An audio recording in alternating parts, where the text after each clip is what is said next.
저는 질량이라는 그 단어를 선생님 강의 듣고 처음 들었는데요. 그 질량이 일반적으로 밖에 사람들이 얘기하는 그 수준이란 단어랑 그 비슷한 건지, 그리고 아니면 한 가지 더는 질량이 높은 사람과 질량이 낮은 사람이 서로 친해지면 어느 쪽으로, 어느 방향으로 흡수가 더 될 수 있는지 그게 궁금합니다.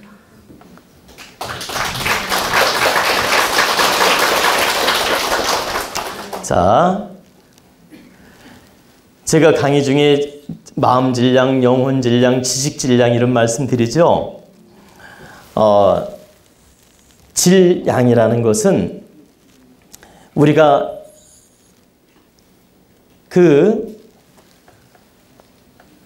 여기 이제 이걸로 예를 들어 볼게요. 물이 보이죠? 이 물은 질이에요. 양이라는 건 요만큼 찼냐, 요만큼 찼냐, 이게 양이야. 자, 이 물이 보이시는데 요 컵 안에 물속이 물의 질이라는 거예요. 물의 질. 물의 질이고 양이라는 표현은 여기서 요만큼 찬 게 양이에요. 그러면 영혼 질량이라는 건 영혼의 깨달음과 영혼의 지식과 영혼의 지혜와 영혼이 담고 있는 에너지, 이게 크냐 작냐 좁냐 넓냐 요 차이를 질량이라고 표현한 거고, 지식 질량이라는 건 내가 대학도 졸업하고 깨우침도 넓고 뭐 등등의 사회적인 지식을 많이 갖추어서 지식을 많이 갖추어요. 그럼 이건 지식 질량이 꽉 찬 거죠. 응? 지식 질량이 좋아진 거지. 그리고 내가 마음 질량이 좋다는 건 마음이 덕스럽고 여유가 있고 넓게 쓰는 마음을 가지면 마음 질량이 넓고 좋은 거예요.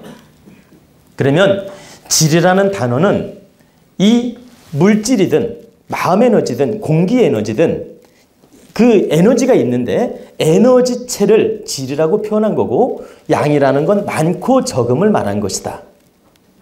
이해가 됐죠? 그리고 이제 에너지 질량이 높은 쪽으로 쏘느냐 낮은 쪽으로 쏘느냐 물었는데, 낮은 질량이 크면 낮은 질량으로 쏠리고 고질량이 크면 고질량으로 쏠리는 거예요. 이해가 되십니까? 자, 한번 다시 설명해 볼게요. 한 사람은 지식 질량이 높고 깨달음도 넓고 또 그리고 영혼 질량도 아주 훌륭해. 그리고 많은 그 갖춤을, 그래, 많은 지식을 통해서 갖추었어. 그러니까 제 말은 사회 지식, 깨달음 지식, 마음 공부 지식, 이런 모든 걸 공부해서 충분하게 갖추었다는 얘기입니다. 그리고 한 사람은 무식하고 무지해. 만났어. 그 훌륭한 질량을 가진 사람이 흡수하려고 노력을 하는데 너무 질량이 낮으면 여기에 흡수가 안 되는 거예요. 수준이 안 맞으면 같이 놀 수가 없다. 본인이 어느 정도 말이 소통되고 어느 정도 수준이 되면 같이 찜질방도 가서 놀고 시내가에 가서 놀고 등산을 하더라도 재밌죠? 아, 그죠?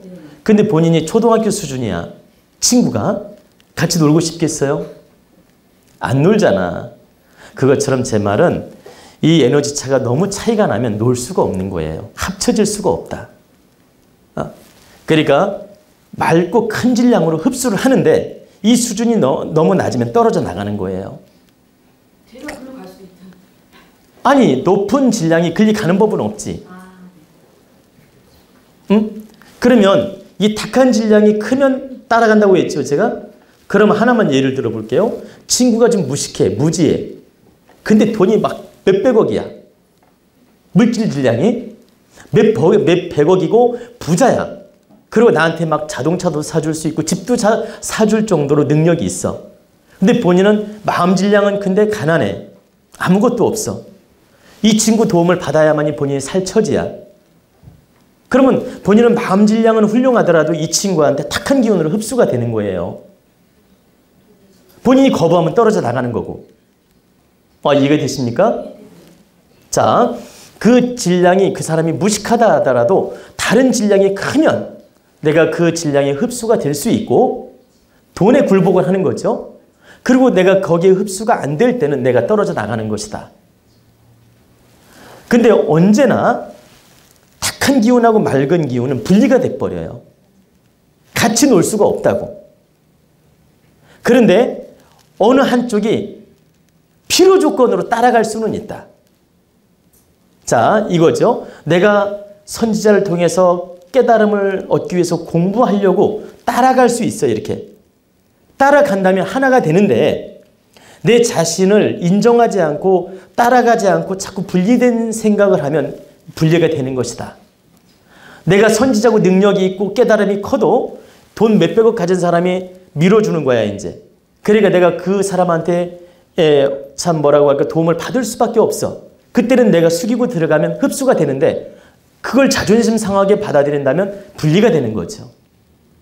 원리가 이해가 되죠? 그래서 맑은 기운과 탁한 기운은 따라가려고 하면 하나가 되는데 따라가려고 안 할 때는 분리가 되는 것이다.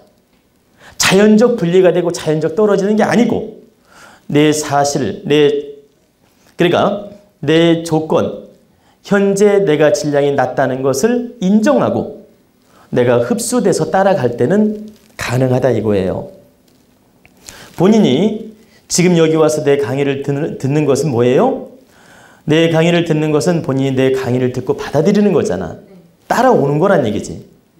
근데 본인이 무지하면서 안 따라오려고 해. 그럼 분리되는 거라. 내가 따라갈 수가 없다 이 말이지. 필요한 사람이 따라가게 돼 있다 이 소리예요. 내 말은. 그래서 질량 크고 낮은 것은 필요 조건으로 하나가 될 수 있고 필요 조건으로 분리될 수도 있다 이 말입니다. 이해가 되죠?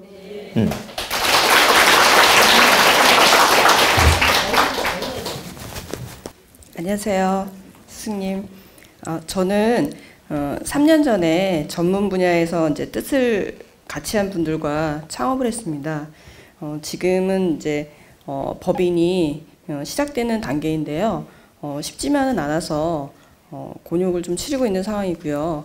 제가 거기 같이 함께한 분들 중에서 가장 젊고 고정급여가 사실 없습니다. 그러니까 다른 분들은 뭐 연금을 받는다든지 뭐 임대 수익이 있다든지 고정급여가 있지만 저는 없고요. 근데 이제 사업이 잘 되지 않아서 같이 한 분들이 저보고는 이제 취업을 하라고는 하시는데 제가 맡은 역할이 있기 때문에 그리고 이제 저는 그 컨텐츠에 대한 어떤 가능성을 믿고 여기까지 왔는데요. 포기하고 취업을 해야 될지 아니면은 몇 년을 더 보고 생활고를 견뎌가면서 더 가야 될지 고민스러워서 여쭤봅니다. 감사합니다.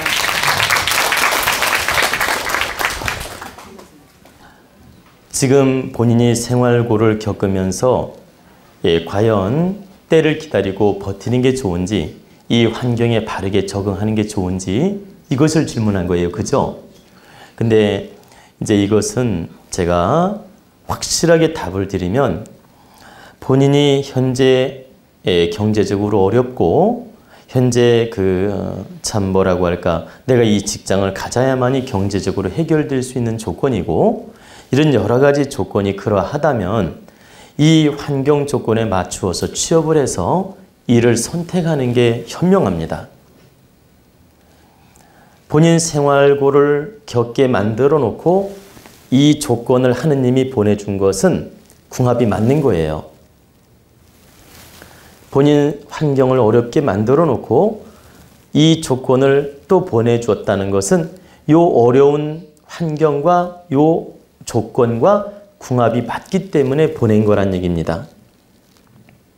근데 본인이 현재 그 경제적으로 어려움이 있으면서도 불구하고 나는 더 좋은 직장을 가지려고 버틴다. 그렇다고 해서 득되는 인연이 오는 게 아니에요.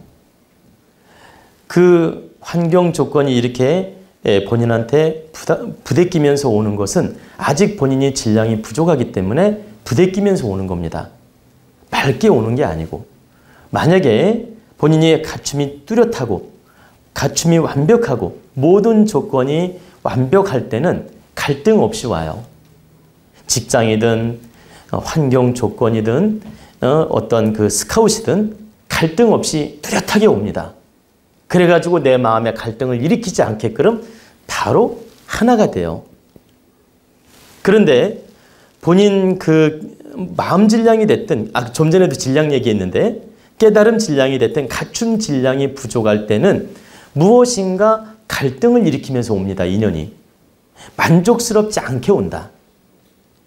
이것은 내 자신이 지금 부족하다는 뜻이에요. 그럼 이때는 내가 견딜 수 없을 만큼 경제적으로 좀 힘들다면은 이런 때는 하늘이 나로 하여금 이 어려운 환경을 극복하면서 공부하면서 견뎌보라고 인연을 주었구나. 이렇게 받아들여서 적응을 하면서 노력하는 게 맞는 거예요. 그러면 더 좋은 조건으로 변해갑니다. 근데 나는 조금 마음에 안 든다고 자존심 부리면서 자꾸 거부하고 그 환경을 쳐내게 되면 그때는 하느님이 더 좋은 조건을 주지 않아요. 네가 보리밥이라도 주면 반갑게 먹어야 되는데 이걸 박차니까 좁쌀밥을 주고 좁쌀밥도 이렇게 거절하니까 그때는 뭐라 그러지? 찌개기 밥을 주게 된다는 얘기입니다. 그래서 나는 쌀밥을 기대했는데 보리밥을 주는 거예요. 예를 드는 거예요, 이건. 그럼 내가 지금은 내가 배고플 때니까 보리밥이라도 감사하게 먹어야 되겠다. 이러면 다음에 쌀밥이 오는데 나는 쌀밥 먹고 싶은데 왜 보리밥이 왔지 하면서 탁 차버린단 말이야. 그러면 쌀밥이 오는 게 아니고 더 거친 좁쌀밥이 온다라는 거죠. 원리가 이해가 되십니까? 그래서 본인이 지금 경제적으로 어렵고 이렇게 직장 문제로 갈등을 하고 있는데 이때는 본인이 가급적 살펴서 내가 견디고 일할 수 있는 조건이 되면 들어가서 일을 시도하는 게 현명하다 이 뜻입니다. 이해가 되시죠?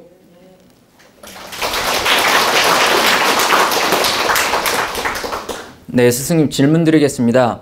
그 제사를 드릴 때 그 올바른 방법으로 잘 드리면 조상신, 조상 영혼이 감응을 한다고 말씀을 해주셨습니다. 근데 그 영혼이 천상세계에 머물지 않고 어떤 윤회 과정을 거쳐서 인간이나 사람의 형태로 그 영혼이 그 이동을 했을 때 그때 제사를 드릴 때는 그 영혼의 감응이 어떻게 되는지 궁금합니다.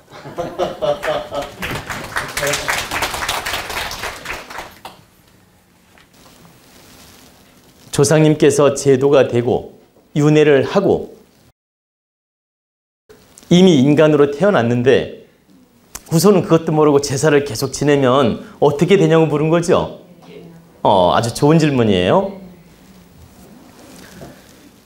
조상님이 윤회를 이미 해버려 가지고 사람으로 태어났다면 이건 헛제사가 되는 겁니다. 그러니까 조상님이 깨우쳐 가지고 윤회를 했든 못 깨우쳤는데도 윤회를 했든 제도가 돼서 윤회를 했든 다시 인간으로 환생이 돼서 윤회가 되었다면 제사를 지내는 건 헛제사가 된다. 헛제사가 되는데 의미가 없느냐? 의미는 있다. 그 원리를 제가 풀어드릴 거예요. 자, 집중하고 들으셔야 돼요. 조상님이 윤회를 해서 어떤 가문이든 태어났어요. 그럼 이미 영혼은 한 바퀴 돈 거 아닙니까? 그죠? 그러니까 제사를 지낸다 해도 이 제사는 영혼이 감응할 수가 없는 거죠. 이미 해탈이 됐고 윤회를 했으니까.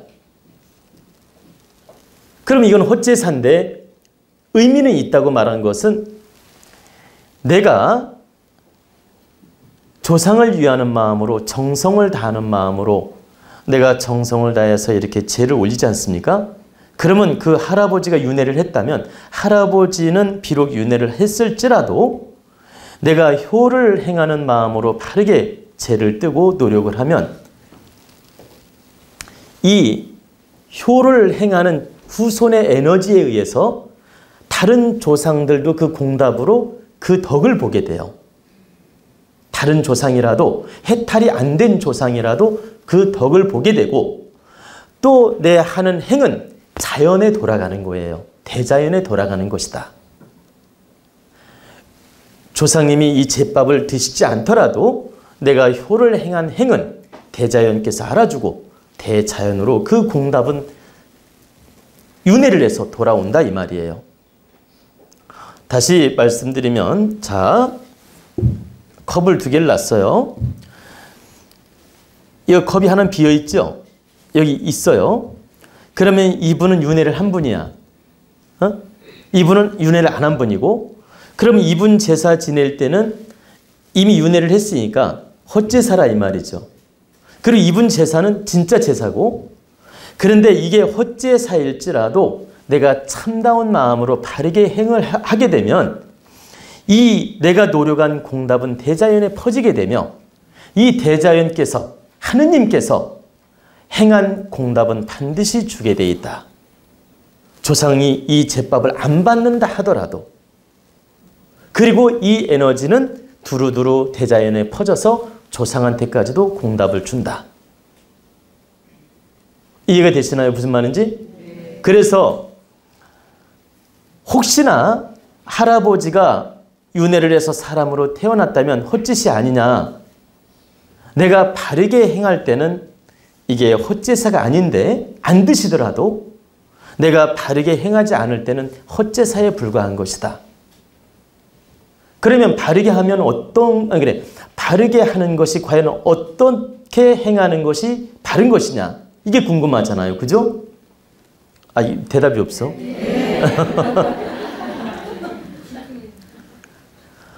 어떻게 제사를 모시는 것이 바른 것이냐? 내가 조상 제를 뜨면서 조상님이 강림을 해서 거룩하게 이 제밥을 드시고 제사 음식을 드시고 극락왕생하기를 축원해요. 근데 이분이 이미 해탈이 돼버린 거야.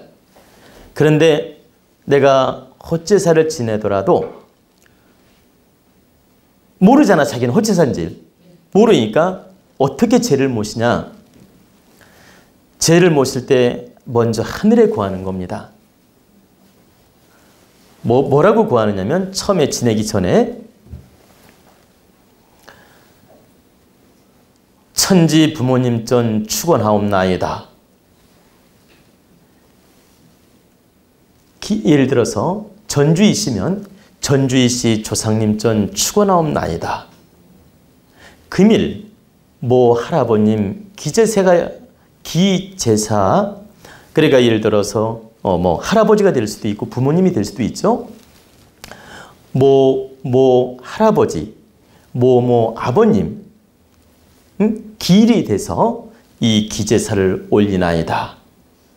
그래서 천지 부모님께서 살펴주시고 이 전주이시 조상님께서 살펴주시어서 금일 이 기제사를 바르게 모시오니 이 기제사를 잘 받으시고 조상님께서 바르게 천상 공부하시고 해탈할 수 있도록 앞길을 열어주시옵소서.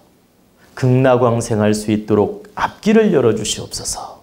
이렇게 축원을 해요. 그러면 이분이 이미 해탈이 된 분이라면 천지 부모님께서, 천지 대신께서 네가 바르게 구하고 제를 모시니 이미 너의 조상은 해탈이 되고 윤회를 했지만 너의 공답은 내가 바르게 돌아갈 수 있도록 노력하마 해가지고 천신이든 조상신이든 그 기운을 다 써준다는 얘기입니다. 왜?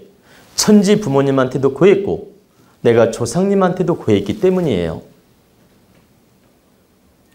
그러면 더 구체적으로 다시 한번 정리를 해드리면 저는 제를 모실 때 항상 그렇게 합니다. 먼저 제를 탁 이렇게 제상을 차려놓은 다음에 우리 조상님한테 구하기 전에 먼저 천지 부모님 전 구해요. 그리고 계룡산 산왕 대신님 전 구하고 그리고 우리 용인시 조상님 전 내가 구한다는 얘기입니다. 뭐라고 구하느냐? 천지 대부모님께서 기운을 열어주시옵고 계룡산 산왕 대신님께서 기운을 열어주시옵고 용인시 조상님께서 기운을 열어주시옵고 모든 대역 대신께서 기운을 열어주시어 우리 조상님께서 우리 부모님께서 이 자리에 강림하시어 이 재리를 그렇게 흠양할 수 있도록 기운을 열어주시옵소서. 오늘 기일을 맞이하여 정성껏 준비하여 재례를 갖추었나이다. 모든 대역대신께서 동참하시어 우리 부모님이나 조상님을 바르게 인도하여 주시옵소서. 탁 축원을 올리고 다시 부모님한테 구하는 거예요. 할아버지, 할머님, 부모님, 오늘 기일을 맞이하여 소자가 이렇게 제를 올리나이다. 일체 할아버지, 할머니, 부모님께서는 오늘 기일을 맞이하여 이 자리에 동참하시어 이 기제사를 그렇게 흠양하시옵고 영가는 바르게 천상 공부하시고 천문을 여시고 극락왕생 하시옵소서. 앞으로는 제가 자손된 도리로 예를 갖추지만 이 제사에도 너무 집착하지 마시고 바르게 천상 공부하시고 극락왕생 하시옵소서. 저희 자손들은 바르게 깨우치고 바르게 공부하여 이 세상을 득되게 빛나게 살겠나이다. 당신들께서도 모든 집착이나 여하는 내려놓으시고 바르게 공부하시어 극락왕생하시고 바르게 천상에서 역할을 하시옵소서. 이렇게 축원을 한다는 얘기입니다. 그러면 우리 할아버지 할머니께서 윤회를 했다 하더라도 아무 관계가 없는 거죠. 이해가 되십니까? 네. 그래서 제가 말씀드리는 것은 이미 윤회를 했다면 그 영혼이 받지 않는 건 맞지만 후손된 도리로서 바르게 행할 때는 그 에너지는 우리 후손한테 반드시 도움이 된다. 내 자손된 역할을 바르게 했다면 이해가 되십니까?